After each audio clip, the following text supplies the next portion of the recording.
Muito bem. Ô, mãe, a senhora tá filmando o chão. Mãe, aí, tempos modestos. Tá rindo, né, Ana? Tá rindo, né? Boa noite, pessoal. Boa noite, Lília. Boa noite. Boa noite, pessoal. Boa Boa noite, noite, Marcos. Larissa. Boa Marcos. noite, pessoal. Noite. Bom, Oi. antes de eu pedir pra... Mãe, a senhora tá pertinho da Larissa, tá dando eco. Fica só com a Larissa aí, ó. Fica mais fácil. Antes de eu pedir pra alguém fazer a prece, tem alguém que queira? Que o dia que eu pedi, a Hebe tinha uma prece lá prontinha, ficou bonita a prece dela. Não? Quem que faz tempo que não faz, hein? Boa noite, Gabi. Ô, Karina, você não faz? Boa Faço. noite. O som tá bom? Tá ótimo. Boa noite, Rafa.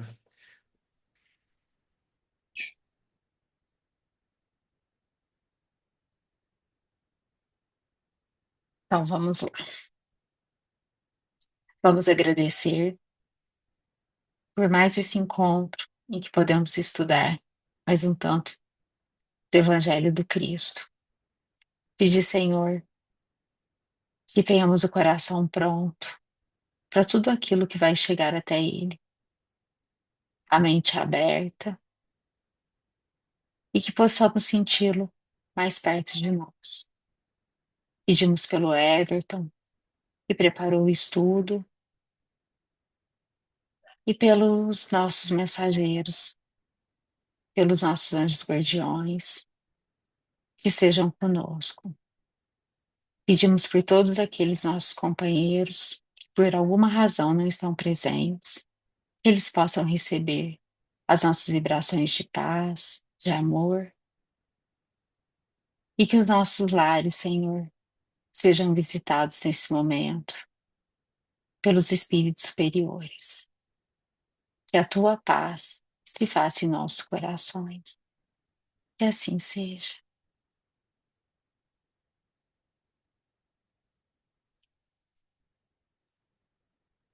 Obrigado, Karina.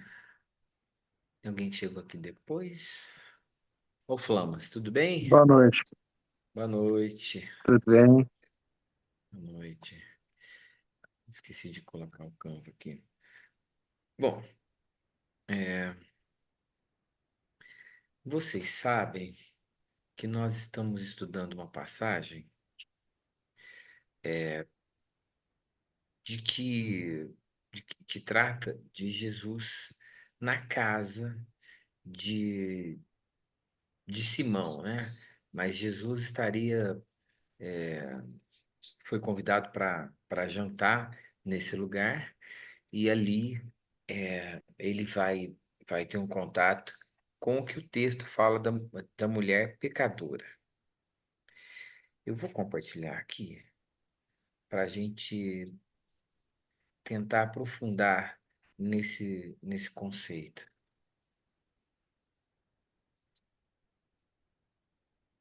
Minha tela está visível aí? Sim.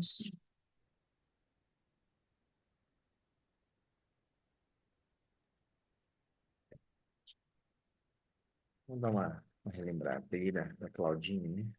No capítulo anterior. E eis que uma mulher que era pecadora na cidade, sabendo que ele estava reclinado à mesa na casa do fariseu, levou um vaso de alabastro com unguento. E estando por detrás, aos seus pés, chorando, molhava-os com suas lágrimas e enxugava-os com seus próprios cabelos e beijava-lhes os pés e os ungia com unguento. Bom, aqui a gente tem uma. Até vou dar uma. Se a Claudinha estiver me ouvindo, até vou dar uma repassadinha em alguns desses pontos aqui, porque eles são muito fortes e muito significativos. Mas o nosso estudo de hoje vai ser o 39 e o 40, que diz assim, tá vendo aí? Então, você pode ler? Quando isto viu o fariseu que o tinha convidado, falava consigo mesmo, dizendo: Se este fora profeta, bem saberia quem e qual é a mulher que lhe tocou, porque é uma pecadora. E respondendo-lhe Jesus, disse-lhe: Uma coisa tenho a dizer-te. E ele disse: Dize a mestre. Até aí, né? Até aí. Ah, mas aí você não completou, né? Calma, calma. Aqui já tem coisa que nós não vamos conseguir falar. Bom, vou voltar. Vamos lá. Jesus, no capítulo seguinte, anterior, a gente viu que uma mulher, pecadora, significa o quê?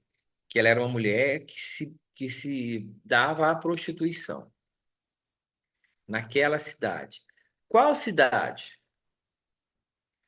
O texto não fala diretamente, mas nós vamos ver que essa cidade é Magdala. Acho que foi até a Hebe que semana passada perguntou, né? Ela veio um pouco depois para o grupo e perguntou por que a gente, o nosso NEP é Maria de Magdala, né? Hoje a gente vai entender um pouquinho melhor, Hebe, a razão disso. E estando por detrás, seus pés chorando, molhava-os com suas lágrimas e enxugava com seus próprios cabelos, e beijava-lhes os pés e os ungia com unguento. Bom, a Claudinha já explicou, e o Bruno também já havia dito para nós, que os costumes daquela época, os costumes daquela época, eles diziam respeito, eles tratavam da forma de receber uma pessoa. Então, como é que a gente faz hoje? Como é que a gente faz hoje para receber uma pessoa que a gente convida para jantar, por exemplo? E o que o convidado faz? Vamos pensar, né, para a gente ter um parâmetro. Se eu convido alguém para vir jantar na minha casa, possivelmente eu vou preparar algum tipo de entrada. Primeiro que eu vou deixar a casa organizada, né? Tudo, né, não é igual o dia a dia. Eu vou dar uma melhorada, né? Vou ter alguma coisa para receber essa pessoa quando ela chega, uma água, um suco, alguma coisa para ela comer antes da gente servir o jantar, né? A pessoa que é convidada, se é a primeira vez que ela vai, muitas vezes ela vai levar um vaso de flor, ou se ela quer tomar uma bebida, ela vai levar uma garrafa de vinho, ou vai levar um refrigerante, o que ela goste de beber, né? E a gente vai receber aquela pessoa da melhor forma que nós pudermos. Tranquilo? Tá. Para aquele povo, isso era muito mais significativo. Receber alguém em sua casa era um ato de extrema importância e formal, cheio de liturgias. Tanto assim, que nós, até hoje, já falei isso aqui várias vezes, nós usamos muito a palavra companheiro. Até no Espiritismo a gente usa muito, né? Confrade, companheiro. Companheiro vem de cumpanis, que é de comer o pão de forma conjunta. Naquele tempo, não havia um prato para cada um, como a gente tem hoje. Ajudava menos trabalho, né, gente? Que hoje é um pratinho de entrada, aí depois tem um outro prato, tem gente que põe até outro prato da salada e pro prato. Dá um trampo danado. Naquele tempo era um prato só, que havia ali um prato com azeite, um prato com algum tipo de proteína, e o pãozinho muito fino, que servia tipo de uma barca.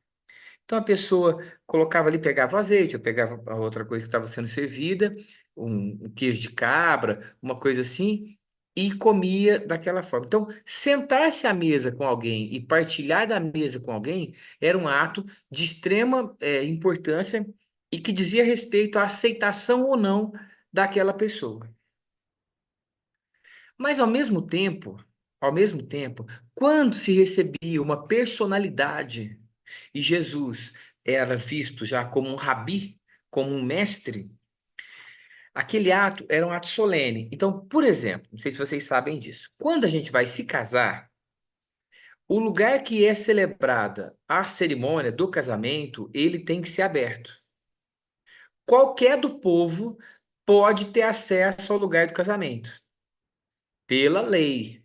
É claro que na prática, né, um buffet lá caríssimo, né, ninguém aceita, não deixa o cara entrar, né? Mas pela lei, ele tem acesso ao casamento, justamente para falar alguma coisa contrária àquele enlace, se for necessário, se posicionar. Naquele tempo, se não era uma obrigação legal, era ao menos uma obrigação moral, convencional, né, da tradição, que aquele local ficasse aberto para qualquer do povo.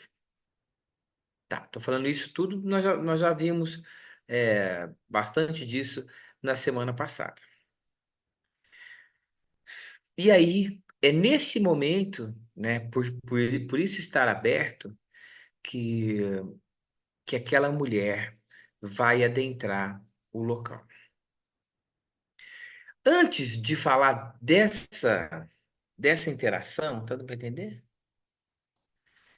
Dessa interação, eu queria falar para vocês de que essa construção dessa narrativa, ela obedece a uma ordem. Ela não é feita a esmo.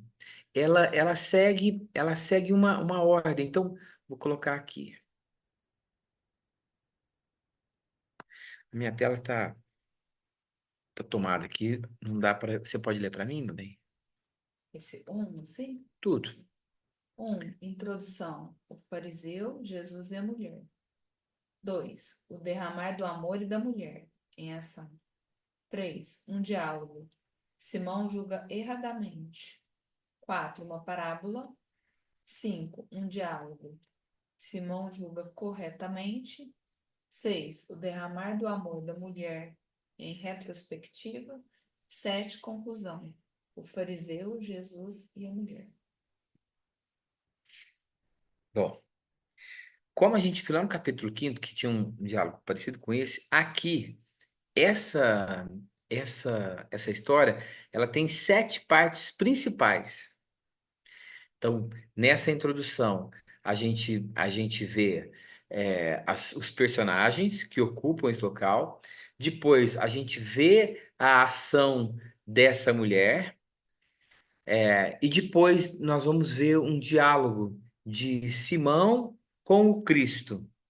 Então, nesse entendimento, nós vamos parar nesse 3 hoje,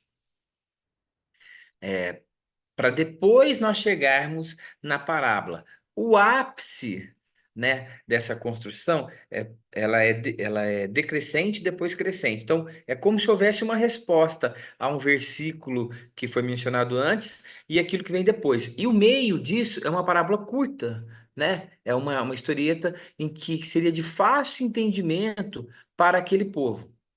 Essa construção ela é tão bem feita que um estudioso chamado Kenneth Bailey, que escreveu um livro que eu uso muito para consulta e se chama Jesus pela ótica do Oriente Médio, porque então é alguém que domina aqueles hábitos, costumes, tanto atuais, odiernos, quanto ancestrais, e que vem trazer para nós o relevo dessa passagem. Então, quando a gente tem alguém que exatamente. É igual perguntar para alguém de Minas o que significa tal ou tal costume naquele meio. É diferente, né? Ou para um carioca, né? Ou para um baiano, aquilo que Muito ele. peculiar. Que é peculiar. Isso. Que é peculiar. o que a gente fala assim, que é uma joia literária, a forma pela qual foi construída.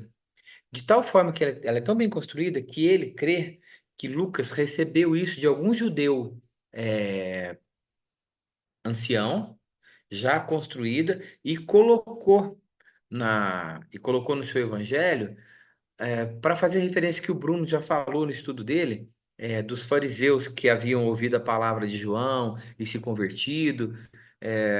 Ele não é uma coisa jogada, é uma coisa que acontece tendo uma razão de ser.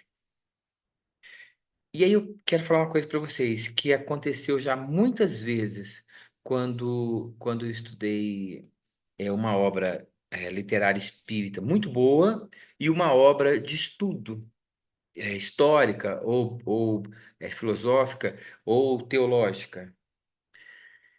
Muitas vezes há um casamento, uma coincidência entre essas obras, de forma que aquilo que falta na obra secular, numa obra que a ciência ordinária toma, eu vejo a obra espírita complementar aquilo.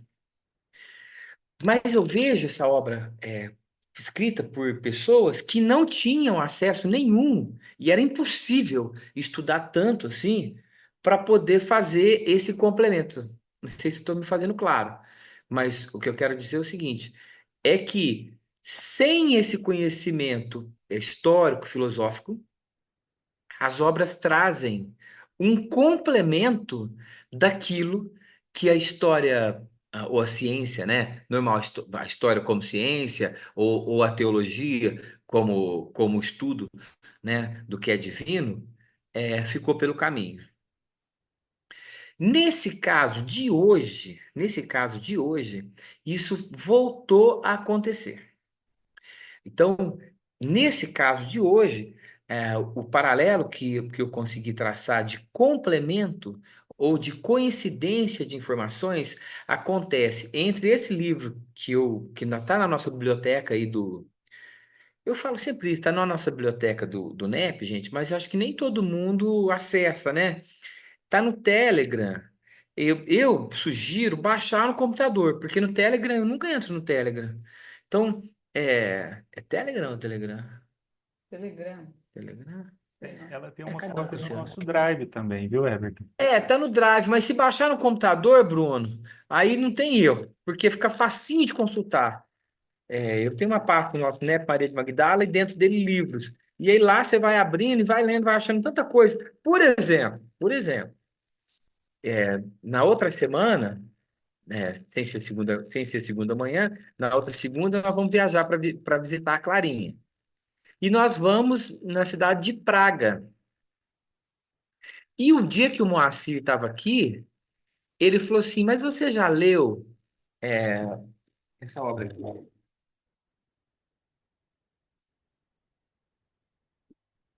Se aparece, não estou vendo aí. Peraí. Os Luminares Tchecos. Falei, não li. É uma obra do Rochester, né? Que trata da encarnação de Kardec naquela que precede a sua vida, a última, né? Que nós vamos chamar de João Hus, ou João Hus. E ele é aquele que vem preceder a chegada de Lutero. A reforma, né, que dá início ao protestantismo, acontece com Lutero, que foi um gigante. O Hermínio Miranda vai dizer que Lutero é o nosso Saulo, ou o nosso Paulo. Independente de quem seja, foi um espírito da maior grandeza. E João, assim como um outro intelectual inglês, Wycliffe, que tem até o mesmo o nome do dicionário, Bruno, vão inspirar essas reformas. Wycliffe seria Leon Denis e João Kardec. Estou falando isso tudo para falar dos complementos dos estudos, né? quando a gente vai estudando uma coisa de forma concatenada, sem ser uma única fonte. A gente pega fontes. Muita coincidência, né? Nos diferentes pontos, é isso. Há um complemento, também sumiu o povo daqui para mim. Há um complemento. Você tá aqui, Mas eu não tô vendo ninguém.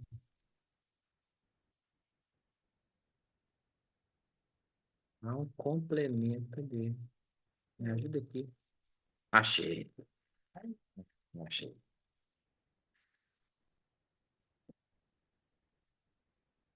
Tá. Bom. Até aqui tudo bem? Tá aparecendo minha tela? tá. Tá o que eu li.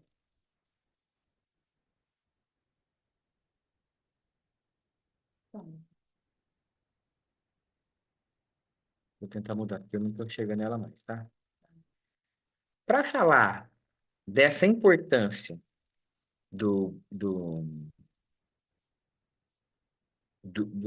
daquele que recebe as pessoas, o Kenneth cita o livro de Gênesis, capítulo 1, capítulo 18, tá aqui. Também sumiu, não aparece mais para mim. Pausa aí o compartilhamento e começa de novo. Deixa eu ver. Eu fui mexer em alguma coisa aqui.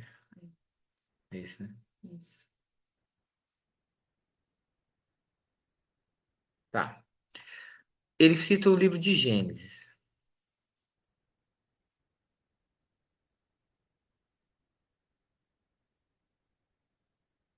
Alguém pode ler para mim? Alguém aqui? Anfitrião. Depois apareceu-lhe o Senhor nos carvalhais de Manre, estando ele assentado à porta da tenda, no calor do dia. E levantou seus olhos e olhou, e eis 3 homens em pé junto a ele. E vendo-os, correu da porta da tenda ao seu encontro, e inclinou-se à terra. E disse: Meu Senhor, se agora tenho achado graças aos teus olhos,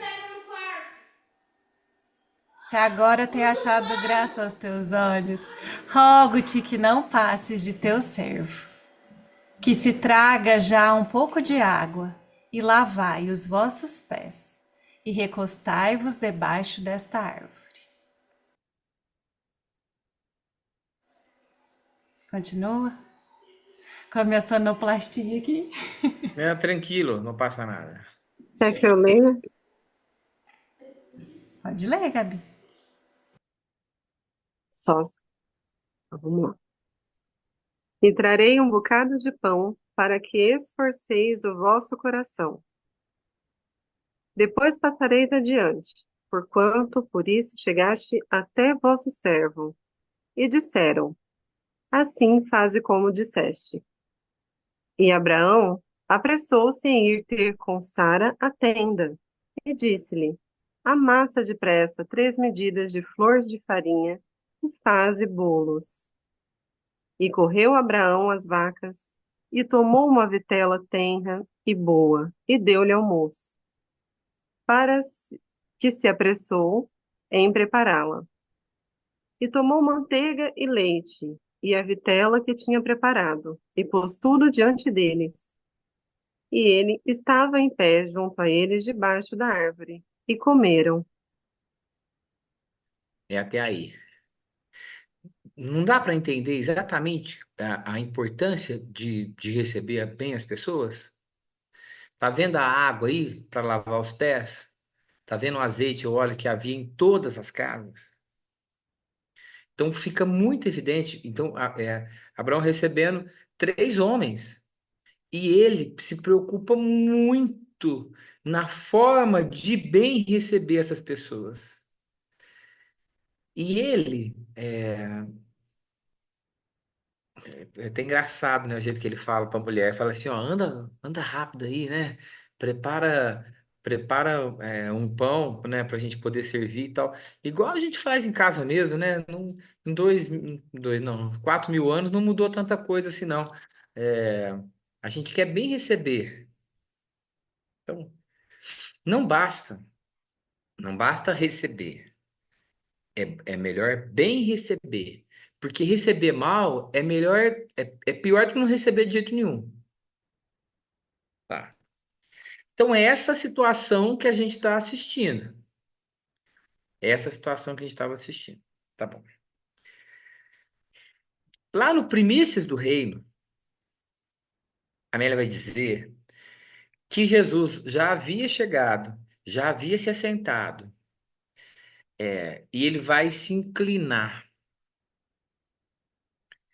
Tá bom? Olha os detalhes. Esse inclinar, quem é que se inclinava primeiro? Aquele que fosse o mais velho. Aquele que fosse o mais velho. Era um sinal de deferência e de respeito, né? Aquele que é ancestral. Mas no texto, Jesus é o primeiro que se debruça, que se reclina. Fatalmente ele não era o mais velho ali. Então ele age assim para indicar que o tratamento que ele está recebendo é um tratamento indigno. E vejam, tanto tal como receber mal é muito ruim, é muito feio, reclamar do anfitrião é pior ainda. Entende? Então, tipo assim, vocês vêm aqui em casa, né? Eu falo, ô, gente, vem aqui, não precisa trazer nada, viu? Só traz os meninos, algum vizinho e tal.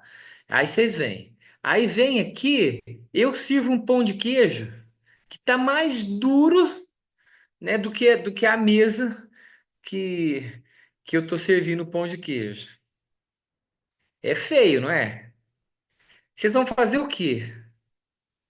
Vocês vão tentar dar uma mordida e falar, nossa, eu tô indisposto hoje, eu te agradeço, tá uma delícia, mas eu não tô conseguindo, né?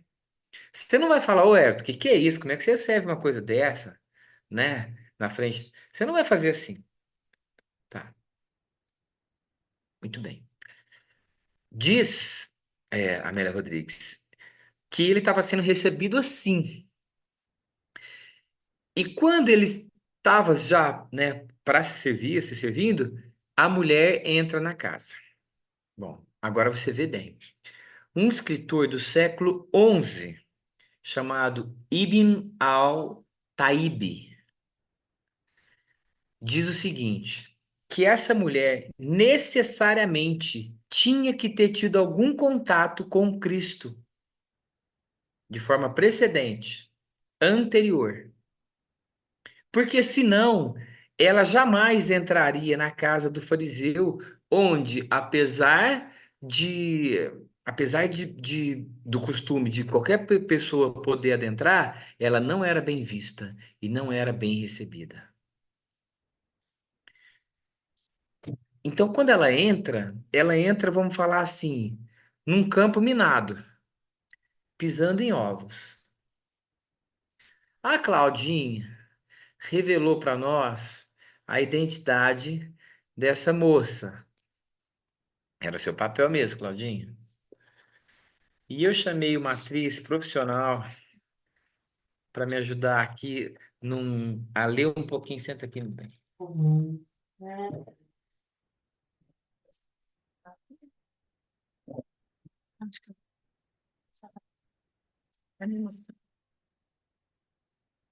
O texto começa. Vocês já leram Primícias do Reino, gente? Nossa, pega aí na internet, vai lendo um capítulo por semana. Um capítulo por semana até o Natal. O Natal, sem a gente ver, já chegou. A gente precisa preparar, né? Precisa preparar para isso. A capa dele é desse jeito aqui, ó. Primícias do Reino. Isso aqui tem umas coisas assim maravilhosas. Maravilhosa. O capítulo começa com Magdala falando que havia visto Cristo. é impossível repetir, porque é de uma beleza, de uma suavidade muito grande. Mas o que eu quero chamar a atenção é que quando ele conta ali, perante os apóstolos e na presença de Maria, um deles vai se levantar e dizer assim: Não creio. O mestre morreu e deixou-nos nessa dificuldades a só. Não creio na sua volta, só mesmo vendo. Eu não sei se é Tomé, o texto não fala. Mas ele fala assim, ó, mesmo que ele viesse, iria apresentar-se a quem? Certamente a Simão, que ele elegera para conduzir-nos, ou a João, a quem sempre distinguiu o seu amor, ou a sua mãe. Mas a ti ele apareceu? Não, não creio. Não creiamos. Não é possível que ele tenha aparecido exatamente a ela. Não estiveram outras no sepulcro? João e Pedro lá não foram? Por que a ela? Então, se eu for usar um anacronismo, foi um climão, né? Porque ela dando testemunho do maior fato que o mundo já presenciou, um dos apóstolos, vai dizer não, não é verdade.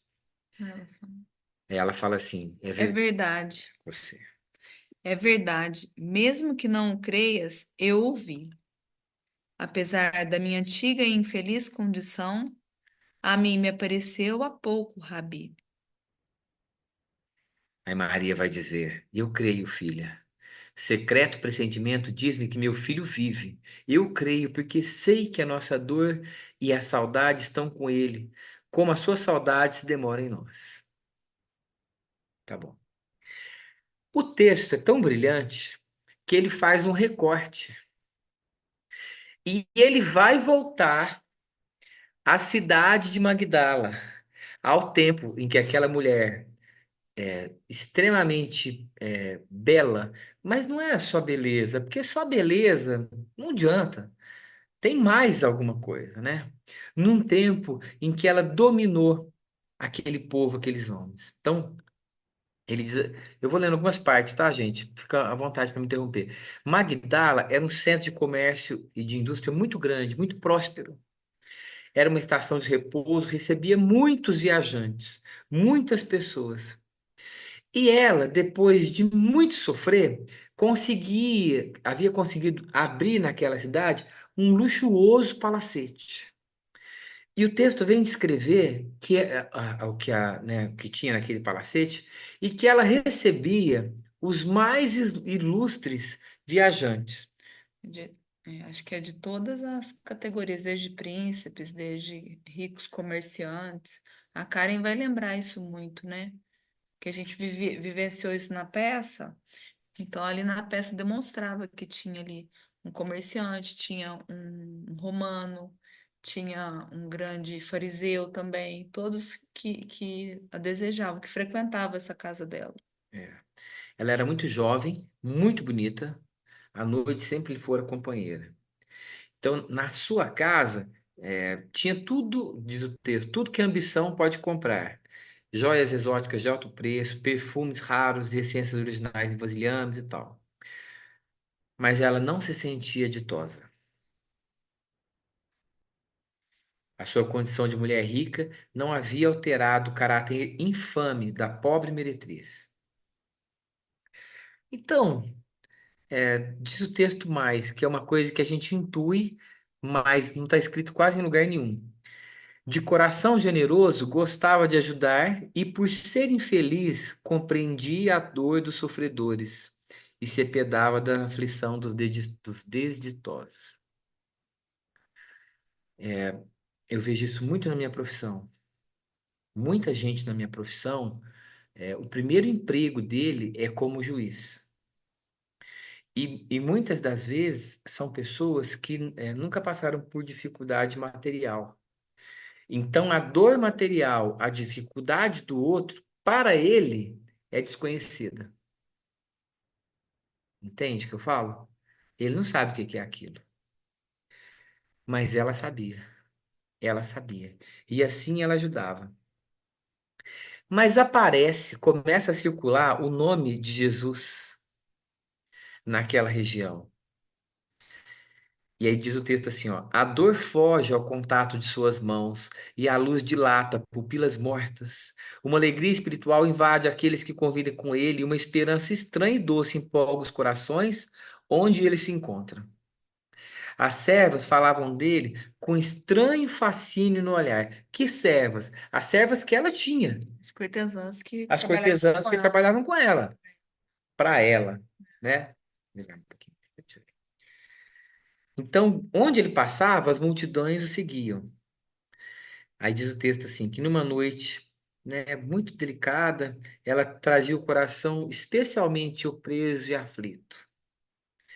Então ela tinha escutado falar a respeito dele e umas das servas vai dizer assim, Senhora, hoje ele pernoita perto daqui, em Cafarnaum, e de vê-lo, Senhora.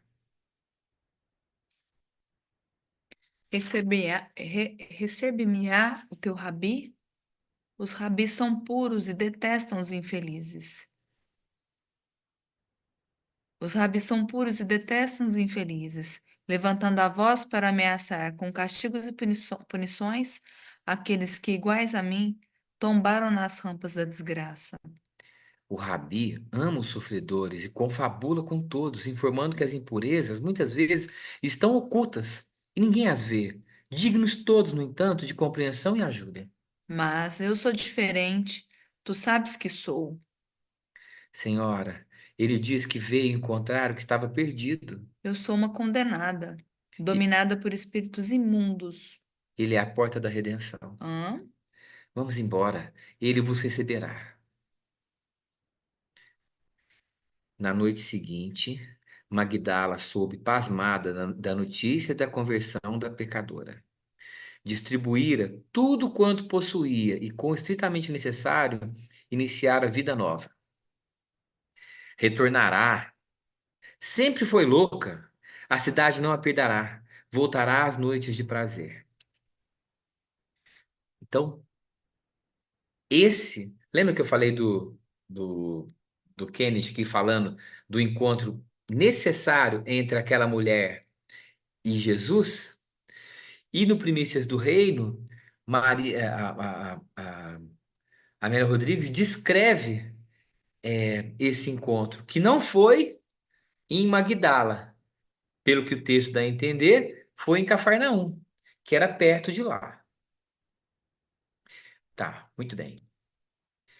Quando ele vai a Magdala, ele vai ser recebido pelo Simão,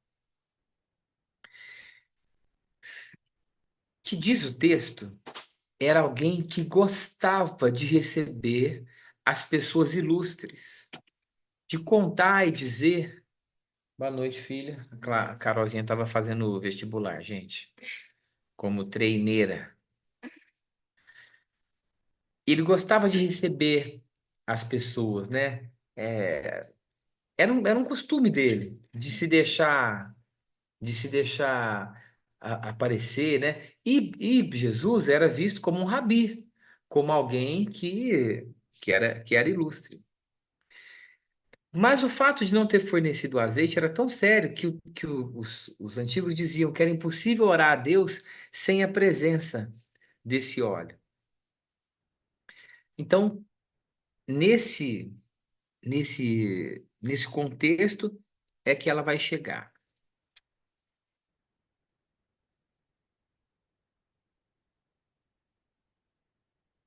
É. E aqui a gente volta para. Eu não grifei para você, meu bem. Mas se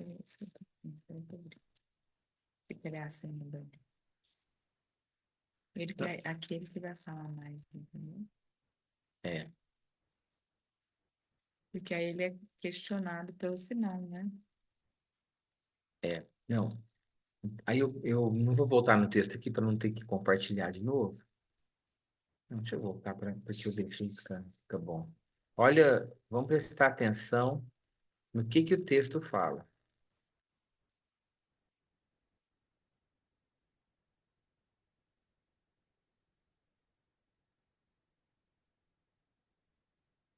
O texto diz assim, ó, que nós já vimos, que ela vai chorar e vai molhar os pés de Jesus com as suas lágrimas. Agora presta atenção. No Oriente, uma mulher não deve mostrar os seus cabelos em público. Mostrar os cabelos pode ensejar ela ser refutada, largada pelo marido por justiça, porque os cabelos, nessa cultura, têm um ar de sensualidade muito grande. Então, ela não deveria mostrar os cabelos. Só que aqui, gente, ela não mostra os cabelos. Ela, além de mostrar os cabelos, ela usa os cabelos para enxugar. Significa dizer que ela estava tocando Jesus. Olha a gravidade disso. Então, diz a tradição que uma mulher deveria mostrar os seus cabelos para um homem quando ele fosse o seu marido. Bom, então vamos pensar. Ela não deveria mostrar os cabelos, mas ela estava mostrando os cabelos e, mais que isso, usava os cabelos para enxugar os pés de Jesus. Tocava Jesus. Sabe qual que é a leitura que se faz disso? É que assim fazendo, eu não falei que ela estava entrando num campo minado? Assim fazendo, ela se expunha o máximo possível. O máximo possível. Porque um mestre comum teria refutado. Falava assim: se você se reabilitou, você vai até o templo, mas não me toque. E o Haroldo vai dizer assim: é porque para esses homens, quando o impuro toca o que é puro, ele torna o puro impuro. E o que eles não entendem é que é o inverso. É quando o puro toca o impuro fica limpo. Então, vou voltar na situação da mulher. Agindo daquela forma, ela se expunha o máximo possível. Porque o natural é que ela fosse rejeitada, mas ela se sente constrangida de ver Jesus sendo tratado daquela forma. E para isso, ela deu tudo que ela podia dar, o máximo que ela podia dar, que era a sua vida, a sua exposição, a sua posição de mulher, né? Tá bom. Aí olha o que que o texto diz. Aquela cena que a gente viu semana passada. Agora que a gente vai entrar no meu pedaço. Quando isto viu, o fariseu que o tinha convidado falava consigo mesmo, dizendo: se este fora profeta, bem saberia quem e qual é a mulher que lhe tocou, pois é uma pecadora.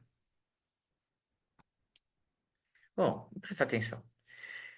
O homem está falando em voz alta que ela é uma pecadora? Que ele não está sabendo de nada? Não tá. Ele Falando tá o consigo quê? mesmo, né? Ele tá só pensando. Ele tá só pensando. Porque o texto diz assim: Falava consigo falava mesmo. consigo mesmo. Aqui fala resmungava. É. Então, ele diz assim: este homem não é um profeta. Porque se ele fosse um profeta, ele jamais permitiria que uma prostituta mostrasse os cabelos e depois usasse os cabelos para tocá-lo, porque ela é impura. E aí Jesus, gente, que lê os pensamentos daquele homem, diz: uma coisa tem a dizer-te. E ele diz, o homem disse: dize-a, mestre. Por que eu vou parar aqui? Porque esse assim, ó, uma coisa tenho a dizer-te. Esse uma coisa tenho a dizer-te é uma expressão idiomática, que significa assim: ô fulano, peraí, só um pouquinho. deixa eu te falar uma coisa, entendeu? Entendeu? Assim, quando você chega em casa e teu marido, tua esposa tá muito bravo com você, ele fala, Pera só um pouquinho, deixa eu falar uma coisa. Né, Liz, quando eu falo com você Uhum, assim? uhum. É uma expressão forte que chama a atenção. E o que que ele responde? Dizia, vírgula, mestre.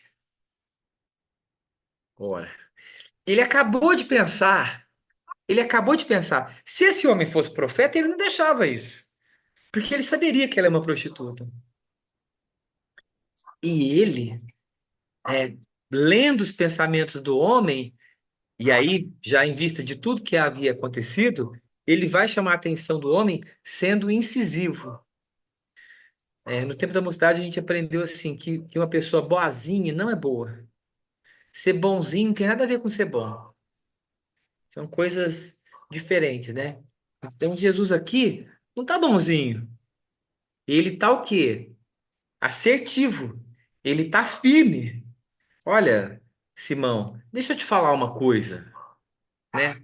Como alguém que fala claramente. Bem, olha para mim. Como alguém que fala claramente. E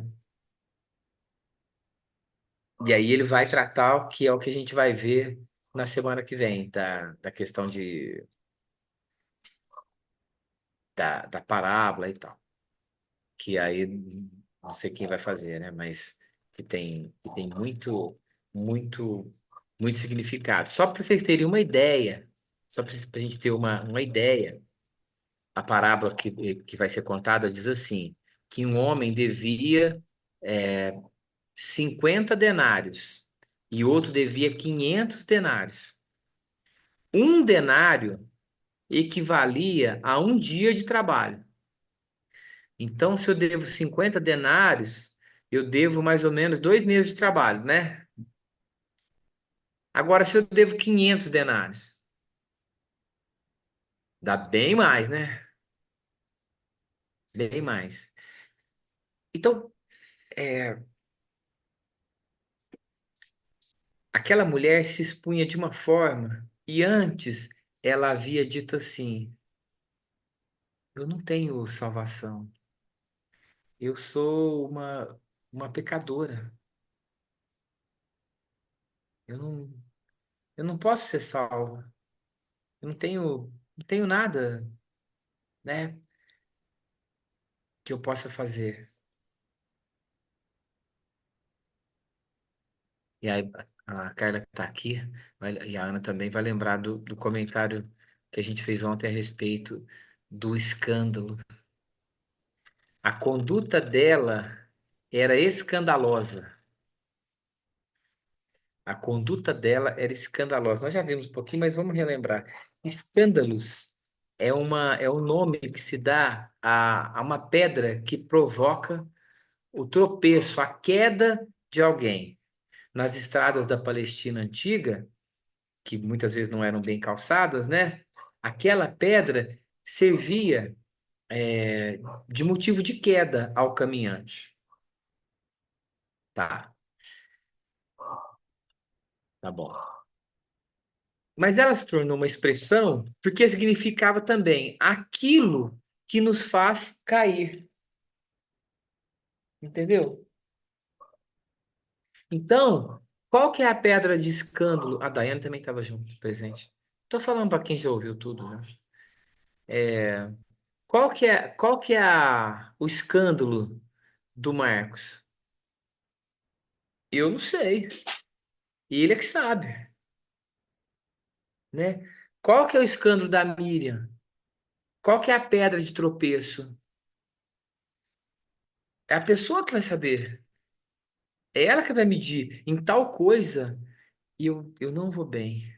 Eu não vou bem. Então, no Evangelho segundo o Espiritismo, essa palavra, ao invés de pedra de tropeço, né, nesse sentido, ela foi tomada, Kardec vai falar, e é próprio das traduções daquele tempo, tanto que nos livros atuais os editores até ressalvam, né, que hoje não mais se fala no escândalo naquele sentido de algo só que causa comoção, mas também nessa pedra de tropeço. Nessa pedra de tropeço, gente, desculpa, nessa forma de escândalo, daquilo que causa comoção, a ação dela causa comoção. Mas e a ação de Jesus? Causa mais ainda. Causa mais ainda. Mas ambas causam um escândalo que é do bem, se eu posso dizer assim. Porque o escândalo que a gente tá acostumado é aquele que vem do mal, não é? Então, a pessoa que está no guichê lá do aeroporto e fala: Olha, se você não me atender, eu vou fazer um escândalo. Mas não é esse o sentido que ele está falando, né? Porque o escândalo pode ser de chamar a atenção para o bem. Ele vai educar, né? Ele vai educar aquele fariseu com. É escândalo no sentido que é uma coisa não esperada também, né? Isso. É fora do padrão ali, do costume padrão. Mas para Eu que. penso, eu penso também que a coragem dela, com, apropriada ali também junto com a de Jesus, a inteligência dela, ela assustava principalmente os homens, que até hoje, né, tem esse preconceito, né? Agora imagina naquele tempo. Eu acho que ela seria, eles teriam medo dela por medo desse escândalo, né? Dela ser uma pedra, que os possa derrubar. Penso assim também. Acho que você pensa bem, viu, Hebe? Oi, bem? Gente, o Luiz Elias, na miudinho da semana passada, ele fala sobre escândalo. Aí ele fala bem isso que você está falando, Everton, e poderia interpretar mais ou menos aqui que é algo que te força uma transformação, né? O escândalo, algo que te força uma transformação. É isso que ele passou no miudinho. Vale a pena ouvir, viu?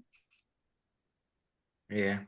Tem um outro sentido ainda, se a gente voltar na pedra, então ela é pedra de tropeço, para quem caminha, e ela também pode ser pedra de tropeço para que é colocada na frente de um cego, daquele que não, daquele que não pode ver, né? Então ele tropeça e cai porque alguém foi colocar, serviu de escândalo. Agora, olha, tô pensando, lembrando outra coisa aqui. Isso aí dá pra ir longe. Dá para ir longe. É aquela situação com um problema que a gente vive, uma situação adversa, aquilo transforma a vida da gente pro bem. Uma Ou dificuldade, não. um tombo, É. entendeu? Então, mas a respeito disso, já que você está falando, a Karen está falando do que a Luísa falou, nos católicos há o escândalo ativo e o escândalo passivo. Ativo é aquele que provoca o escândalo, mas naquele sentido primeiro, naquele sentido pejorativo, no sentido de causar algo mal. É necessário que haja o escândalo, mas ai de quem, por quem o escândalo venha. Escândalo ativo. E o escândalo passivo é aquele que, sendo objeto do escândalo, adere de forma maliciosa. Entende o que eu estou falando? Então, é aquele que, tendo sido chamado, provocado por alguém, ele diz assim: eu respondo na mesma moeda. Entende? Ou no sentido assim, ó, daquilo que era antigo. Eu não levo desaforo para casa. Hum. Entende? Então, se você for ver bem, essa pedra de tropeço, essa possibilidade de escorregar, ela anda nos nossos dias toda hora, toda hora. Depende do que você vai fazer. Vou, lem- vou falar aqui dois exemplos que me ocorrem. O Chico, Quem falava que passarinho não bica fruta, só bica fruta madura? Era o. Lá que a sua mãe e seu pai ia, o médium, O seu Zé Paulo? seu Zé Paulo. Passarinho só bica fruta madura. Então, o Chico, duas que me marcou muito, não tem nada a ver com as de ontem, viu? Quem assistiu ontem é outra coisa. É, num dia ele chega em casa e quando ele abre a porta do banheiro, ele vê três mulheres nuas tomando banho. E ele fecha a porta e faz uma oração. E quando ele volta, tinha desaparecido. Para ele era pedra de tropeço, né? Não foi, né? Não foi. E num outro dia ele chega em casa e ele tá em casa e de repente se faz presente, diz o escritor, uma entidade de forma demoníaca, horripilante, e diz com uma voz soturna: Você me chamou? E o Emmanuel se faz presente e fala assim: Não diga que não. Ele fica com tanto medo que ele fica calado um minuto, assim, pensando no que ele vai falar. E depois de um minuto, mais ou menos, aquela entidade repete, fala: Você me chamou? E o Chico diz assim: Chamei sim, meu irmão. Eu tenho atravessado momentos tão difíceis que eu gostaria de pedir ao Senhor que, em nome de Deus, ou em nome da entidade que o Senhor acredita, que o Senhor possa me ajudar. E a entidade diz assim: Chico, com você está muito difícil. Desapareceu. Então, para nós, quanto mais nós subirmos, gente, mais vai ficar difícil. Mais pedra de tropeço. Igual aquele pessoal que faz aquelas escaladas, sabe?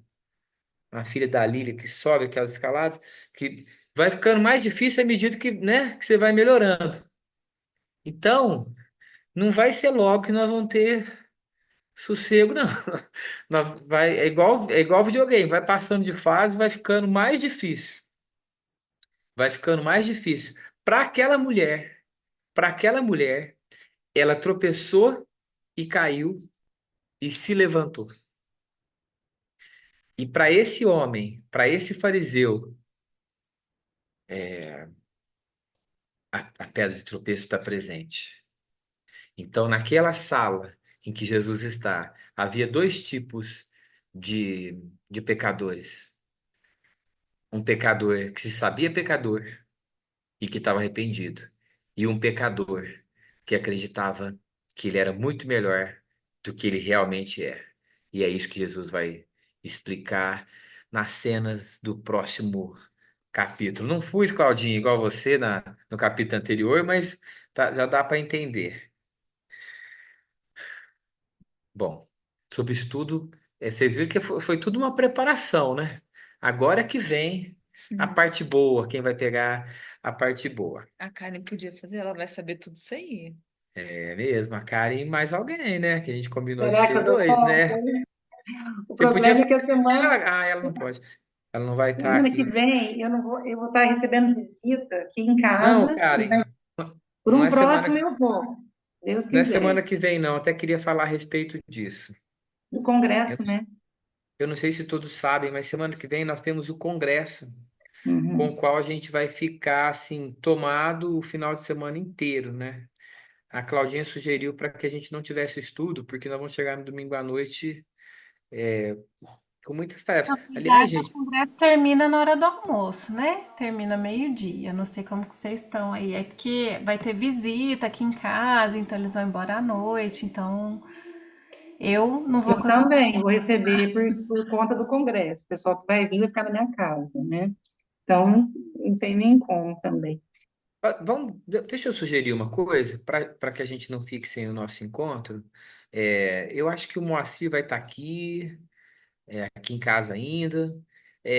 Vamos entrar para a gente fazer as nossas vibrações. A gente pode ter uma ou duas canções.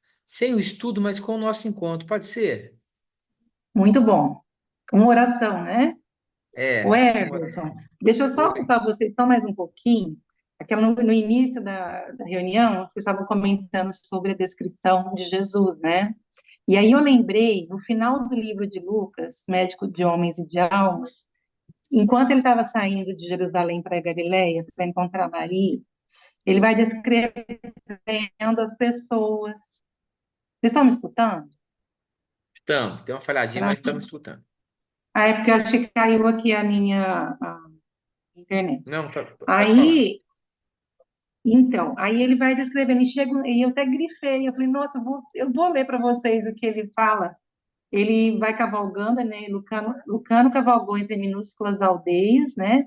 E agora estava na província de Decápolis. E notou que o povo ia fazendo mais louro e mais alto, de olhos azuis ou cinzentos, e cabelos e barbas de um tom castanho claro.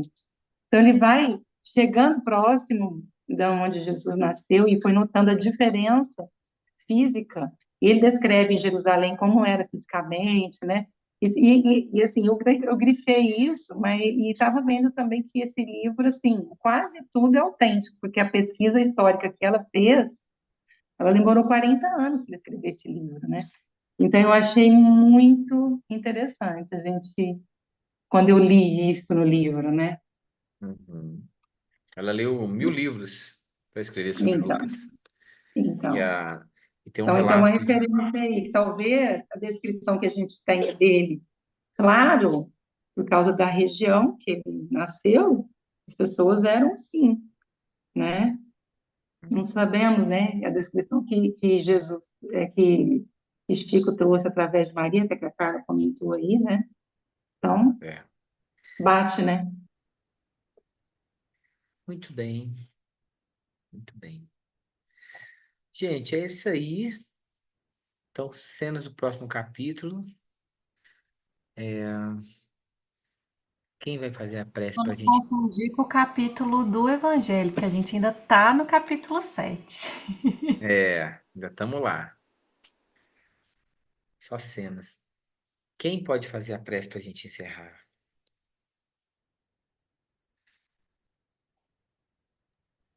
Quem? Aninha? Fala mais uma coisa, Aninha, porque tá muito baixo. Meu computador, ele tá travando. Então passa para outro. Cara, e você não quer fazer? Você que já vai preparando? Então, vamos mentalizar, então, né? Então, vamos elevar o nosso pensamento ao nosso Mestre Jesus. E estamos nesse momento sentindo a mudança do ambiente, sentindo a sua aproximação. Sabemos que nós vamos aproximando do seu nascimento, onde é comemorado o seu nascimento. Nós sentimos as vibrações do nosso planeta se modificando. Sentimos a vontade de buscar mais os teus ensinamentos, os teus exemplos. E nós te agradecemos, Mestre Jesus, a oportunidade de estarmos juntos, estudando tudo aquilo que nos enviaste com seu amor, com a sua entrega. E nós só podemos dizer que somos muito gratos. Muito obrigada. E que assim seja.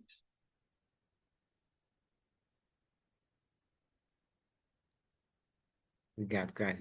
Obrigado, gente. Até domingo, viu? Boa Beijos. noite.